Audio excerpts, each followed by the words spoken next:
یادګیرنې د ګوتمۍ د نبي کریم صلی الله علیه وسلم. خاتم بفتح التا و بکسرها دواړه راغلي، خاتم او خاتم. خاتم مهر ته هم وایي، ما یختم به، هغه څه چې مهر پرې لګول کېږي. پخوا زمانو کې خو دا مروج مهرونه نه وو، ګوتمۍ باندې به مهر وهل کېده، سړي سره به وه. نو ځکه دې ګوتمۍ ته خاتم وایي. چې غمې پکې نه وي، صرف دغه یې هغې ته فتحه وایي، فتحه. او دې غمي ته چې کوم دی دغه وایي، فس وایي. نبي کریم صلی الله علیه وسلم ګوتمۍ استعمال کړې که نه، دا خو به دې حدیثو نه معلومه شي. خو دا ده چې د ګوتمۍ استعمال اوس څنګه دی. د سرو زرو د ګوتمۍ استعمال سړو دپاره ناجایز او حرام دی، او د سپینو زرو د ګوتمۍ استعمال سړي له جایز دی. خو د هغه چا دپاره چې مهر استعمالوي، سرکاري سړی، هغه دپاره بلا کراهته جایز دی. او که مهر نه وي، لکه اوس زمانه کې ګوتمۍ د مهر دپاره څوک نه استعمالوي. بعضې وایي مندوب دی، او بعضې وایي مکروه دی، تنزیهي، او بعضې وایي که د تزین او د تکبر او د فخر او د ریا دپاره یې بیا مکروه تحریمي دی، او همدا راجح قول دی. اوس چې خلک ګوتمۍ استعمالوي، دا خو د تزین دپاره استعمالوي، د تفخر دپاره استعمالوي، او د ریا دپاره استعمالوي چې لاس خلکو ته وښایي. لہذا دا ښه نه ده. به هر تقدیر که جایز هم شي، نو غوره نه ده سړو دپاره. سړو دپاره ګوتمۍ استعمالول غوره نه ده، ځکه دا د ښځو د زینت شی. تاسو یقین وکړئ سړی پرې ښه نه ښکاري. ستاسو څه خیال دی؟ ښه ښکاري؟ ما ته خو ډېر ښه نه ښکاري. ځان دپاره نو بدې شي، نو زه بل مسلمان دپاره به هم هغه شی بدی کوم. او چې ځان دپاره د کوم شی د زینت دپاره خوښ وي، هغه به د بل مسلمان دپاره هم خوښ. یقین وکړئ سړي سره مناسبه نه ښکاري، ځکه د ښځو زینت. نو دې باب کې د رسول الله صلی الله علیه وسلم د ګوتمۍ ذکر کوي. بسم الله. قال حدثنا قتيبة بن شهاب عن رضي الله عنه قال كان خاتم النبي صلى الله عليه وسلم من ورق وكان فسه حبشيا. د نبي کریم صلی الله علیه وسلم ګوتمۍ من ورقین د سپینو زرو، وکان فسه حبشیا، او غمی د دې حبشي و. یا خو حبشي دا معنا د حبشي د رنګ په شانې و، تور و شین ته مایل، لکه حبشیانو رنګ هم تورې شین ته مایل. یا د هغه کاڼي نه و چې کوم په حبشه کې پیدا کېږي، یا دا مطلب صحیح شو. یا حبشي و مخصوص غمی و چې هلته مروج و هغه و. وبه قال حدثنا قتيبة قال اخبرنا ابو عوانة عن ابي بشر عن نافع عن ابن عمر رضي الله عنهما ان النبي صلى الله عليه وسلم اتخذ خاتما من فضة فكان يختم به ولا يلبسه. قال ابو اسحاق نبي کریم صلی الله علیه وسلم ګوتمۍ جوړه کړې وه د سپینو زرو نه، فکان یختم به، د به مهر لګاو په دې، ولا یلبسو، اچولی به یې نه. ګوتمۍ خو یې جوړه کړې وه، مهرونه به یې پرې لګول، خو اچولی یې ده که نه. راجح قول دا دی چې اچولی یې هم ده. دلته چې وایي ولا یلبسو، د دې معنا دا ده چې دایما به یې نه اچوله، کله کله به یې اچوله. نو بیا به تطبیق د روایاتو راشي، تعارض به دفع شي. قال ابو عيسى ابو بشر اسمه جعفر بن ابي وحشية. وبه قال حدثنا محمود بن غيلان قال اخبرنا حفص بن عمر بن عبيد هو الطنافسي قال اخبرنا زهير عن حميد عن انس رضي الله عنه قال كان خاتم رسول الله صلى الله عليه وسلم من فضة فصوا منه. د نبی کریم صلی الله علیه وسلم ګوتمۍ د سپینو زرو وه، فصه منه، او غمین د سپینو زرو. مخکې خو راغله چې غمی حبشي و، نو دا شاید چې بله ګوتمۍ وه چې غمی د سپینو زرو. صحیح شوه. وبه قال حدثنا اسحاق بن منصور قال اخبرنا معاذ بن هشام قال حدثنا ابي عن قتاده عن انس بن مالك رضي الله عنه قال لما اراد النبي صلى الله عليه وسلم ان يكتب الى العجم قيل له نبی کریم صلی الله علیه وسلم اراده وکړه چې خطونه ولیږي د عجمو بادشاهانو ته.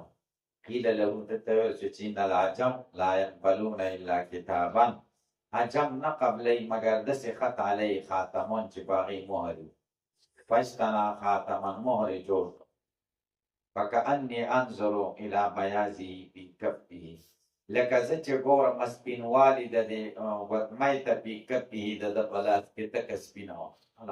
وبه قال حدثنا محمد بن يحيى قال اخبرنا محمد بن عبد الله الانصاري قال حدثني ابي عن ثمامه عن انس بن مالك رضي الله عنه قال كان نقش خاتم النبي صلى الله عليه وسلم محمد ستر ورسول ستر والله ستر. د نبی کریم صلی الله علیه وسلم د ګوتمۍ مهر لیکل داسې و، محمد یوه کرښه وه، رسول بله کرښه وه، او الله بله کرښه وې.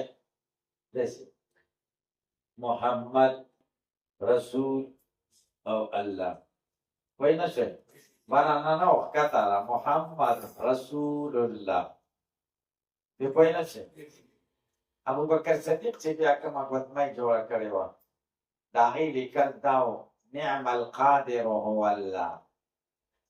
او د عمر رضی الله عنه په ګوتمۍ داسې لیکلي وو کفا بالموت واعظا، ما کې ښه نصیحت کوونکی دی. لکه تاسو پرې پوه شئ، هر یو داسې ګوتمۍ جوړه کړې وه. وبه قال حدثنا نصر بن علي الجهضمي وابو عمرو قال انبانا نوح بن قيس عن خالد بن قيس عن قتاده عن انس رضي الله عنه ان النبي صلى الله عليه وسلم كتب الى كسرى وقيصر والنجاشي فقيل له انه نبی کریم صاحب خطونه ولیکل کسرا ته، د ایران بادشاه فارس او قیصر د روم بادشاه، دا دوه غټ طاقتونه و نجاشي ته. فقیل له ورته ویل چې انهم لا یقبلون کتابا الا بخاتمین، هغوی نه قبلوي خطونه مګر مهر سره.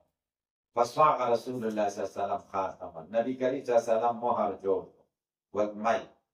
حلقته فضه، د هغې حلقه د سپینو زرو وه. حلقه پېژنئ؟ دا دغه دا چوړی چې کوم ګوته کې اچول کېږي. ونقش فيه محمد رسول الله، دا په دوری کړی شو. وبه قال حدثنا اسحاق بن منصور قال انبانا سعيد بن عامر والحجاج بن منهار عن حبان عن ابن جريج عن الزهري عن انس رضي الله عنه ان النبي صلى الله عليه وسلم كان اذا دخل الخلاء نزع خاتمه. نبی کریم صلی الله علیه وسلم به چې اراده وکړه چې بیت الخلا ته داخل شي، نو ګوتمۍ به یې وویسته، ځکه د الله نوم پکې و، تعظیما او تبجیلا او تأدبا به یې ویسته. وبه قال حدثنا اسحاق بن منصور قال اخبرنا عبد الله بن نمير قال اخبرنا عبيد الله بن عمر عن نافع عن ابن عمر رضي الله عنهما قال اتخذ رسول الله صلى الله عليه وسلم خاتما. نبی کریم صلی الله علیه وسلم جوړه کړه ګوتمۍ د سپینو زرو، فکان فی یده، د ده په لاس کې به وه. ثم کان فی ید ابي بکر، بیا د ابوبکر په لاس کې وه، او د عمر په لاس کې به وه. ثم کان فی ید عثمان، بیا د عثمان په لاس کې وه رضی الله عنه. لاس کې دا معنا چې اچولی دی، یا په لاس کې دا معنا ده چې د هغوی په قبضه کې وه. معلومه شوه چې د رسول الله صلی الله علیه وسلم نه څه پاتې شوي وو، هغه میراث نه و خپل اولاد ته، بلکې هېڅ شی و هغه خلفاو ته پاتې. حتی وقع فی بیر یریس، تر دې چې په بیر یریس کې وغورځېده. نقشه محمد رسول الله. بیر یریس دا مسجد قبا سره ویلی، بیر یریس، بیر خاتم هم ورته وایي، بیر خاتم، اوس ورته بیر خاتم وایي. نو پوه شئ، بیر یریس ورته ولې وایي؟ اریس د یو یهودي نوم و، دا کویه د هغه و، یا اریس هغه باغ و، په هغه باغ کې دا کویه و، نو ځکه ورته بیر یریس و. نبي کریم صلی الله علیه وسلم هلته ته او صحابه، او هلته به خپې پکې ځوړندې کړې وې یخه یخه هوا به ترې راتله او ناست به و بیا به عثمان رضی الله عنه به هم زاړه یادونه به یې تازه کول ګوتمۍ ترې هلته پرېوته اوس یو روایت کې خو راځي وروسته را روان دی چې د معایقین نه دا وغورځېدله عثمان نه ده غورځېدلی معایقین د نبي کریم صلی الله علیه وسلم د ګوتې ساتونکي او ګوتمۍ به یې نبي اسلام به چې استعمال کړه هغه له به یې ورکړه امین و هغه به ساتلې وه ښه نو د هغه نه وغورځېده او روایتونو په منځ کې تعارض راغی تطبیق پکې دا ده چې عثمان رضی الله عنه معقیب ته ورکوله او بس ایسته وغورځېدل نو غورځېدلې د دواړو نه په شریکه ده کله یو ته نسبت کېږي کله بل عثمان رضی الله عنه 3 ورځې جدوجهد وکړو او 3 ورځې کویه راوسپړه دننه شکې هر څه راویستل نو بیا څه وشو ګوتمۍ پیدا نه شوه ځکه ورته بیرې خاطر او ګوتمۍ چې لاړه نو د پیټنو دروازه کولاو شو مسلمانانو کې ذات البین خپل بینځري اختلافات راغله د ګوتمۍ دا برکاتو د صالحینو د آثارو برکات دي که نه برکات یې دا و چې هغه ګوتمۍ ته څه ووه نو خیر خیریت بې اتفاقي نه وه چې ګوتمۍ لاړه نو بې اتفاقي را پیدا شي تاسو یقین وکړئ چې کوم ځای کې به بزرګان په خپله موجود یا د هغوی سره خیر او برکات او اتفاق او چې بزرګان لاړ شي نو ګورئ د بې اتفاقۍ دروازې کولاو شي کور کې چې پلار وي نو بچي څنګه په اتفاق او چې پلار لاړ شي نو بیا بچي اتفاق نشي کېدی که نه د صالحینو او د آثارو د صالحینو دا برکات دي چې د هغوی سره خدای اتفاق راولي او یو ځای باب ما جاء في ان النبي صلى الله عليه وسلم كان يتختم في يمينه نبي کریم صلی الله علیه وسلم به ګوتمۍ اچوله په ښي لاس دواړه راغلي د مشکات کې هم دا روایتونه دي ښي لاس کې هم راغلي د ګس لاس کې هم صحیح ده نو اول و زمانه چې وه دا نبي اسلام به په ښي لاس کې اچوله بیا یې وروسته اخري وخت کې به یې په ګس لاس کې اچوله دې ګوته کې به یې اچوله دې کې وبه قال حدثنا محمد بن سهل بن اسكر البغدادي وعبد الله بن عبد الرحمن قال اخبرنا يحيى بن حسان قال اخبرنا سليمان بن بلال عن شريك بن عبد الله بن ابي نمر عن ابراهيم بن عبد الله بن حنين عن ابيه عن علي بن ابي طالب رضي الله عنه ان النبي صلى الله عليه وسلم كان يلبس خاتمه في يمينه. دبا اوس اچوله ګوتمۍ په ښي لاس کې وایه قال حدثنا محمد بن يحيى قال اخبرنا احمد بن صالح قال حدثنا عبد الله بن وهب عن سليمان بن بلال عن شريك بن عبد الله بن ابي نمر نحوه. وبه قال حدثنا احمد بن منير قال اخبرنا يزيد بن هارون عن حماد بن سلمة قال رايت النبي رافعا يتختم في يمينه فسالت ابو رافع مې ولیدې چې په ښي لاس کې په دغه ګوتمۍ اچولې فسالت عن ذلك فقال رايت عبد الله بن جعفر يتختم بيمينه وقال عبد الله بن جعفر كان النبي صلى الله عليه وسلم يتختم بيمينه. النبي كريم صلى الله عليه وسلم په ښي لاس کې ګوتمۍ اچوله. وبه قال حدثنا يحيى بن موسى قال انبانا عبد الله بن نمير قال انبانا ابراهيم بن الفضل عن عبد الله بن محمد بن عقيل عن عبد الله بن جعفر رضي الله عنهما ان النبي صلى الله عليه وسلم كان يتختم في يمينه. نبي كريم صلى الله عليه وسلم په ګوتمۍ اچوله په ښي لاس کې. وبه قال حدثنا ابو الخطاب زياد بن يحيى قال اخبرنا عبد الله بن ميمون عن جعفر بن محمد عن ابيه عن جابر بن عبد الله رضي الله عنهما ان النبي صلى الله عليه وسلم كان يتختم في يمينه. وبه قال حدثنا محمد بن حميد الرازي قال حدثنا جرير عن محمد بن اسحاق عن السلط بن عبد الله قال كان ابن عباس رضي الله عنهما يتختم في يمينه ولا يقاله الا قال كان رسول الله صلى الله عليه وسلم. ابن عباس په ښي لاس کې دغه اچوله ګوتمۍ ولا يقاله زه ګمان نه کوم الا قال مگر داسې ویلي كان رسول الله صلى الله عليه وسلم يتختم بيمينه. وبه قال حدثنا ابن ابي عمر قال اخبرنا سفيان عن ايوب بن موسى عن نافع عن ابن عمر رضي الله عنهما ان رسول الله صلى الله عليه وسلم اتخذ خاتما من فضة وجعل فسه مما يلي كفه ونقش دا فيه. غمه چې کوم دی دا به دې دغه دې طرف ته اوس کټ طرف ونقش فيه محمد رسول الله ونهى ينقش احد عليه. خلک یې منع کړي چې داسې نقش به پرې نه کوي. وهو الذي سقط من معایقین في بيرياريس د معایقین نه په بیریاریس کې وغورځېد. ما تطبیق وکړه که نه وبه قال حدثنا قتيبة بن سعيد قال أخبرنا حاتم بن إسماعيل عن جعفر بن محمد عن أبيه قال كان الحسن والحسين يتختمان في يسارهما.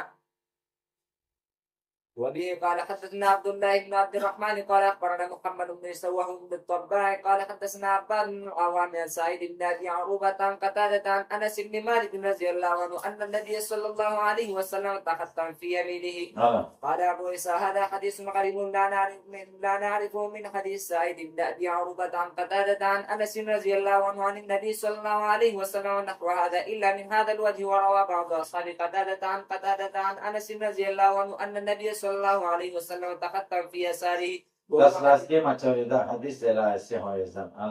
وبه قال حدثنا محمد بن عبيد المحاربي قال حدثنا عبد العزيز بن ابي حازم عن موسى بن عقبة عن نافع عن ابن عمر رضي الله عنهما قال اتخذ رسول الله صلى الله عليه وسلم خاتما من ذهب فكان يلبسه في يمينه. نبی کریم صلی الله علیه وسلم د سرو زرو بدمای جوړ کړی و چاوله به په خلاص اتخذ الناس من ذهب خلقم د سرو زرو جوړ کړي دا د حرمت او ممانعت نه مخکې فترحه رسول الله صلی الله علیه وسلم ورسوله وقال لا البسوا بدا اسکله بس داوانه شو دا ناسخ شو فترح الناس خواتیمهم خلق ټول خپل غوتمې ورسوه باو ما جاء بصفت سيف رسول الله صلی الله علیه وسلم د نبی کریم صلی الله علیه وسلم د توري بارک د نبی کریم صلی الله علیه وسلم ډېری توري وي مختلف نمونه وو وبه قال حدثنا محمد بن بشار قال اخبرنا وهب بن جرير قال انبانا ابي عن قتادة عن انس رضي الله عنه قال كان كبيعة سيف رسول الله صلى الله عليه وسلم موټه د توري د نبی اسلام د سپینو زرو نو وبه قال حدثنا محمد بن بشار قال اخبرنا معاذ بن هشام قال حدثني ابي عن قتادة عن سعيد بن ابي الحسن البصري قال كانت كبيعة سيف رسول الله صلى الله عليه وسلم من فزة. وبه قال حدثنا أبو جعفر محمد بن صدران البصري وقال أخبرنا طالب بن حجير عن وحود وهو ابن عبد الله بن سعيد عن جده قال دخل رسول الله صلى الله عليه وسلم مكة يوم الفتح وعلى سيفه دهم وفزة. قال طالب فسألته عن الفزة فقال كانت كبيعة السيف فزة. وبه قال حدثنا محمد بن شجاع البغدادي وقال اخبرنا ابو عبيده الحداد عن عثمان بن سالم عن ابن سيرين قال صنعت سيفي على سيف سمرة بن جندب رضي الله عنه وزعم سمرة رضي الله عنه انه صنع السيف على سيف رسول الله صلى الله عليه وسلم. د جوړ کړی وخپل توره ما په هغه طریق ما على سيف رسول الله صلی الله علیه وسلم د نبی اسلام څنګه توره وکانه حنیفا او د نبی علیہ السلام توره چې کوم در بني حنیفه قبیله په شان و ځکه چې زرګر جوړون کې د دې توري د بنو حنیفه قبیله ونه دي د حنیفی لقب یې قال حدثنا عقبة بن مكرم البصري وقال حدثنا محمد بن بكر بن عثمان بن سالم بهذا الاسناد نحوه.